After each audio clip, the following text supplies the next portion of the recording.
नमस्कार साथियों, कैसे हैं आप? स्वस्थ होंगे, तंदुरुस्त होंगे और आपकी पढ़ाई भी बेहतरीन चल रही होगी। आने वाले एग्ज़ाम की तैयारी बेहतरीन चल रही होगी। जैसे कि अभी एमपी लाइन अटेंडेंस की वैकेंसी आने ही वाली है। कम से कम इसमें 5 से 10,000 पोस्टें आएंगी, ये कन्फर्म है, टेस्टिंग असिस्टेंट की और लाइन अटेंडेंट की। तो आइए अपन क्लास के लिए स्टार्ट करते हैं। इसके पहले अपन ने 5 क्लास कंप्लीट कर लेंगे। जैसा अपना टारगेट है 10,000 क्वेश्चन को कंप्लीट करना। पर डे अपनी क्लास सुबह 7 बजे होती, जिसमें अपन 10 से 15 मिनट में 100 क्वेश्चन देखते हैं वन लाइनर। आज की क्लास ये 6वीं क्लास है अपनी। तो आइए, जो भाई नए जुड़ रहे हैं वो चैनल के लिए सब्सक्राइब कर लीजिए और क्लास पसंद आए तो लाइक भी कर दीजिए।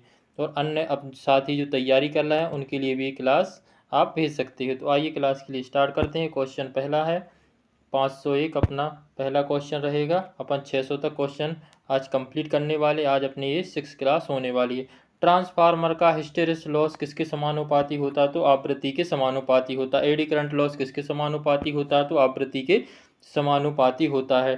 ट्रांसफार्मर का टर्न रेशो 2:1 होने पर वोल्टेज रेशो कितना होगा? तो 2:1 में इसका ट्रांसफार्मर रेशो होगा। क्वेश्चन 504 देखते हैं। ट्रांसफार्मर का लोड बढ़ने पर सेकेंडरी वोल्टेज पर क्या प्रभाव पड़ता है? तो क्या होता है? घट जाता है। सेकेंडरी वोल्टेज क्या होता है? घट जाता है। ऑटो ट्रांसफार्मर में कॉपर की बचत लगभग किस पर निर्भर करती है? तो ट्रांसफार्मर रेशियो पर निर्भर करती है। जो ऑटो ट्रांसफार्मर है, कॉपर की बचत इसमें क्या होते हैं? लॉसेस भी कम होते हैं। तो ऑटो ट्रांसफार्मर अन्य ट्रांसफार्मर की अपेक्षा में इसमें बचत होती है। क्वेश्चन 507 देखते हैं। सामान्य क्षमता में ऑटो ट्रांसफार्मर की दक्षता कैसी होती है? 2 बाइंडिंग ट्रांसफार्मर से अधिक होती है। इसकी दक्षता क्या हो जाएगी? अधिक हो जाएगी, क्योंकि इसमें एक ही साइड बाइंडिंग होती है। डीसी जनरेटर में क्रिएटल रेजिस्टेंस किससे संबंधित होता है? तो वोल्टेज बिल्डअप से संबंधित होता है। क्वेश्चन 509 देखते हैं। डीसी शंट जनरेटर में वोल्टेज बिल्डअप के लिए क्या आवश्यक होता है? तो अवशिष्ट चुंबक इसमें आवश्यक होता है। अवशिष्ट चुंबक समाप्त हो जाए तो डीसी जनरेटर में क्या होगा? वोल्टेज उत्पन्न नहीं होगा। इसमें क्या हो जाएगा?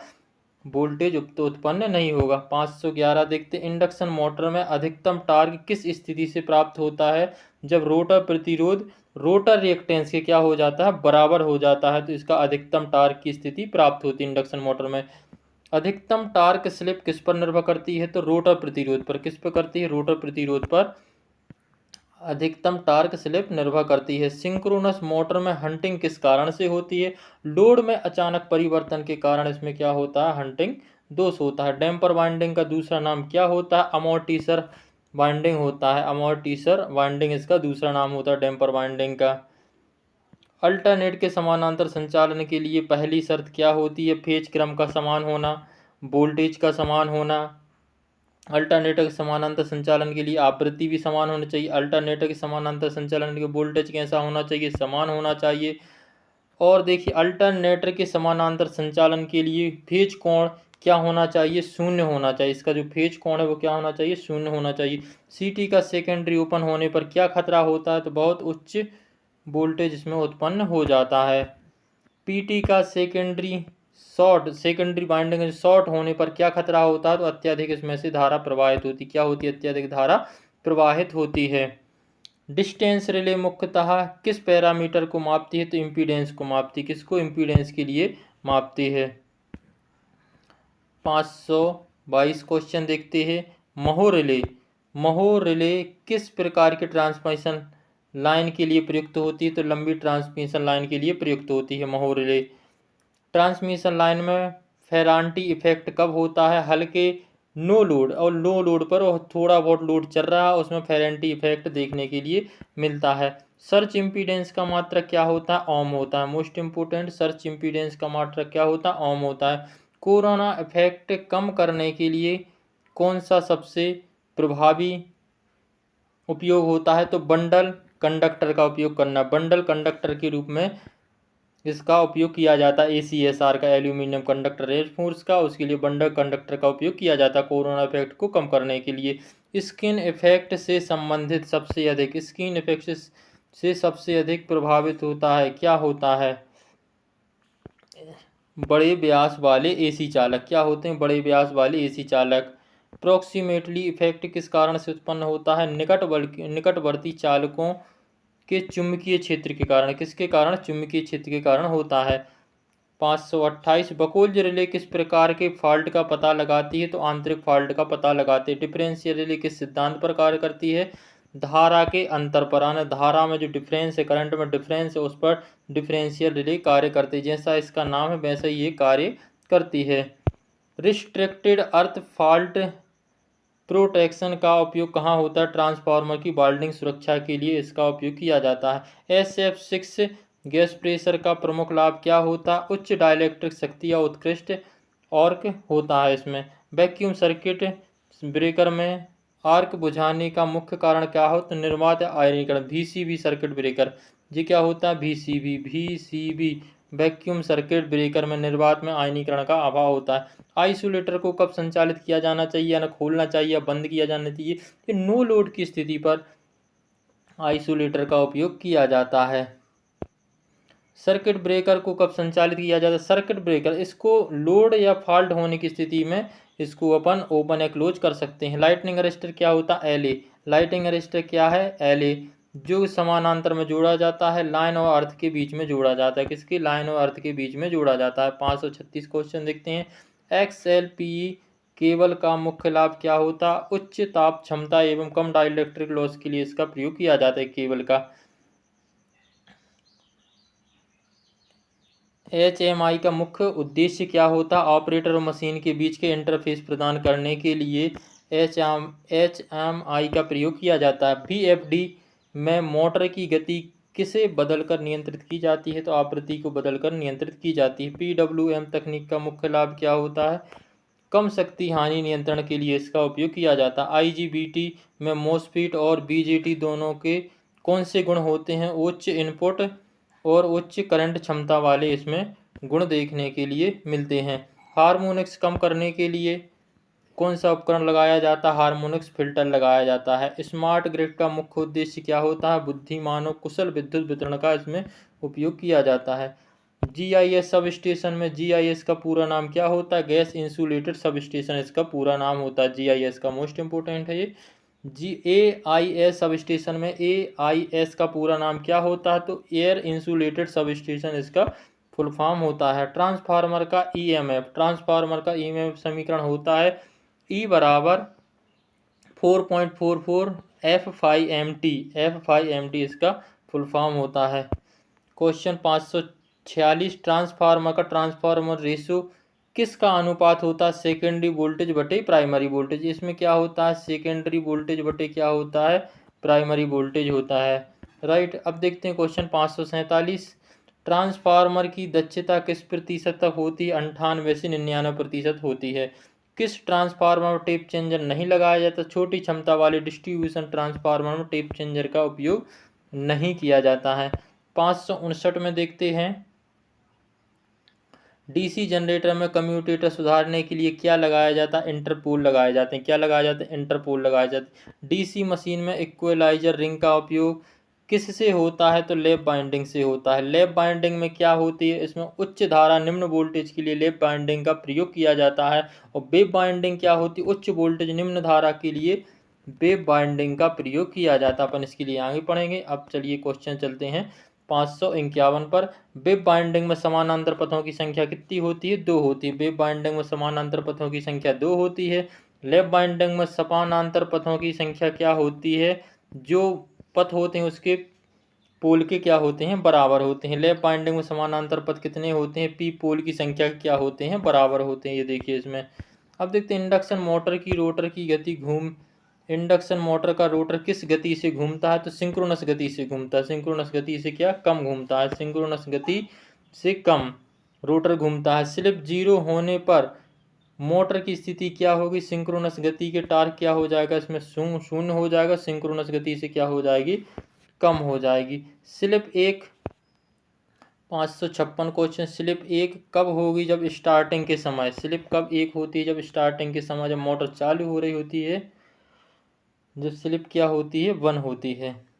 50 हर्ट्ज 10 पोल मोटर की सिंक्रोनस गति कितनी होती है? 600 RPM है। अब इसमें कितने हैं? 10 पोल हैं। तो अपन ने सूत्र देखा था NS बराबर के कितना हो जाएगा? 120 F/P। तो इसमें 120 इंटू 50 एफ क्या है, हर्ज है। हर्ज का मान कितना है 50। पोल की संख्या कितना है 10। 0 से 0 कट गया, 12 पंचे 60। 12 का 50 में गुणा होगा तो कितना आ जाएगा 600 आरपीएम आपकी गति निकल के आएगी। कितनी 600 गति आपकी निकल के आएगी। चलिए आगे क्वेश्चन देखते हैं। 558 जो क्वेश्चन है यहाँ पर, स्टार कनेक्शन में लाइन करंट किसकी बराबर होती है, फेज करंट की क्या होती है, बराबर होती है। डेल्टा कनेक्शन में लाइन करंट कितना होता है, √3 फेज करंट की बराबर होता है। √3 फेज करंट की क्या होती है, बराबर होती है। क्वेश्चन 560 देखते हैं।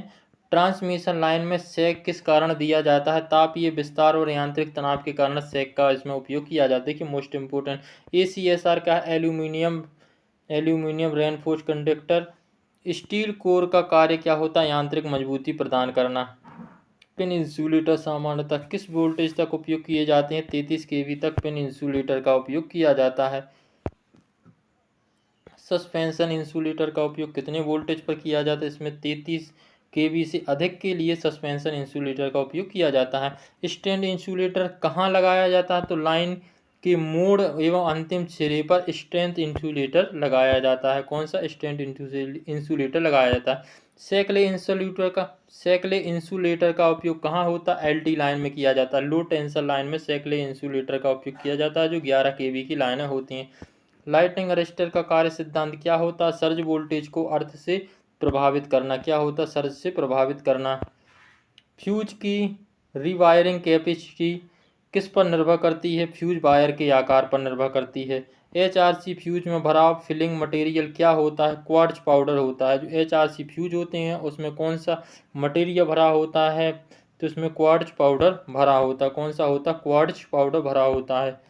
MCCB ब्रेकिंग कैपेसिटी MCB की तुलना में क्या होती है, अधिक होती है। अर्थ रेजिस्टेंस सामान्यतः कितनी होनी चाहिए, 1 ओम से कम अर्थ रेजिस्टेंस होना चाहिए। पाइप अर्थिंग सबसे अधिक कहाँ उपयोग होती है, घरेलू एवं औद्योगिक प्रतिष्ठानों में पाइप अर्थिंग का उपयोग किया जाता है। प्लेट अर्थिंग सामान्यतः किस धातु की प्लेट का उपयोग किया जाता है, GI प्लेट का, तांबा या GI प्लेट का उपयोग किया जाता है। प्लेट अर्थिंग में GI या तांबा की प्लेट का उपयोग किया जाता है। मेगर किस वोल्टेज की रेंज के लिए परीक्षण होता है, 250 से 500 या कि 1000 वोल्ट DC में इसका परीक्षण किया जाता है। वॉट मीटर में कितनी कॉइल होती हैं, इसमें 2 कॉइल होती हैं, एक तो करंट कॉइल होती है, एक प्रेशर कॉइल होती है। वॉट मीटर में कितनी कॉइल होती हैं, 2 कॉइल होती है, एक करंट कॉइल होती है, एक प्रेशर कॉइल होती है। एनर्जी मीटर किस सिद्धांत पर कार्य करता है, इलेक्ट्रोमैग्नेटिक इंडक्शन के सिद्धांत पर एनर्जी मीटर कार्य करता है, जिसे अपन KWH कहते हैं। मूविंग आयरन इंस्ट्रूमेंट AC या DC किसके लिए उपयोगी होते हैं, दोनों के लिए उपयोगी होता है। Moving iron MI। तो PMCC केवल DC, PMCC इंस्ट्रूमेंट किसके लिए, DC के लिए उपयोग होता है। किसके लिए, DC के लिए उपयोग होता है। CT का सेकेंडरी ओपन होने पर क्या होना चाहिए, तुरंत लोड शॉर्ट सर्किट। CT का सेकेंडरी ओपन होने पर क्या करना चाहिए, तुरंत लोड को शॉर्ट से सुरक्षित रखना चाहिए।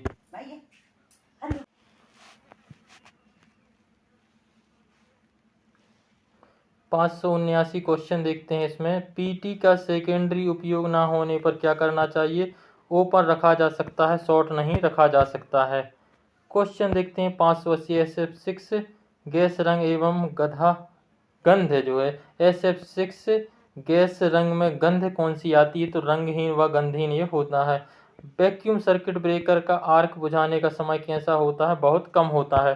क्वेश्चन 582 देखते हैं। बस बार सामान्यतः किस पदार्थ की बनाई जाती है, एल्यूमिनियम या कि कॉपर की बनाई जाती है। PLC में इनपुट मॉड्यूल का कार्य क्या होता है, इनपुट सिग्नल प्राप्त करना। क्या होता है, इनपुट सिग्नल प्राप्त करना होता है। PLC में आउटपुट मॉड्यूल का कार्य क्या होता है, आउटपुट उपकरणों को नियंत्रित करना इसका काम होता है। 585 में सोलर सेल किस सिद्धांत पर कार्य करता है, वोल्टेज इफेक्ट सिद्धांत पर कार्य करता है। सोलर पैनल DC देता है या AC, तो सोलर पैनल हमेशा DC देता है। ग्रिड टाई इन्वर्टर का कार्य क्या होता है, सोलर DC को ग्रिड सिंक्रोनाइज में AC में बदलना इसका कार्य होता है। 588 क्वेश्चन देखते हैं। बैटरी बैंक में सीरीज कनेक्शन का मुख्य उद्देश्य क्या होता है, वोल्टेज को बढ़ाने के लिए सीरीज का उपयोग किया जाता है। यदि पैरेलल में जोड़ते हैं, करंट बढ़ाने के लिए। बैटरी बैंक में पैरेलल कनेक्शन का उपयोग क्या होता है, करंट क्षमता बढ़ाने के लिए इसका उपयोग किया जाता है। हॉपकिंस टेस्ट किस प्रकार का परीक्षण है, बैक टू बैक टेस्ट परीक्षण है। स्पिनर टेस्ट क्या है, टेस्ट किस मशीन के लिए किया जाता है? डीसी शंट मशीन के लिए स्पिनर टेस्ट का परीक्षण किया जाता है। ब्रेक टेस्ट का उपयोग किसके लिए किया जाता है? मोटर की दक्षता बढ़ाने के लिए इसका उपयोग किया जाता है। बैक टेस्ट रिडॉर्डेशन टेस्ट का निर्माण करता है। घूर्णन हानियां कम करने के लिए इसका उपयोग किया जाता है।